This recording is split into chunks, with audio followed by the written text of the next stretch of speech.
بسم اللہ الرحمن الرحیم۔ ماضی میں اہل حدیث جماعت کو کمزور سمجھتے ہوئے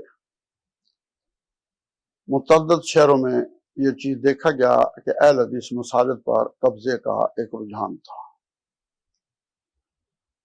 لیکن اب اللہ تعالیٰ کا شکر اور احسان ہے، نہ اہل حدیث اتنا کمزور ہے اور نہ سویا ہوا ہے۔ یہاں جبلی ٹاؤن والی مسجد شرن مسجد کو ایک نماز کے لیے بھی بند نہیں کیا جا سکتا۔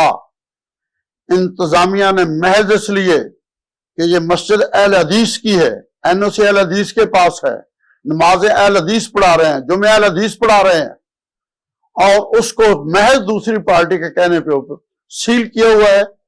18 اپریل کو اہل حدیث لاہور میں اپنی طاقت دکھا رہے ہیں، اور انتظامیہ لاہور کی یہ مت بھولے کہ یہ مسئلہ صرف لاہور تک رہے گا۔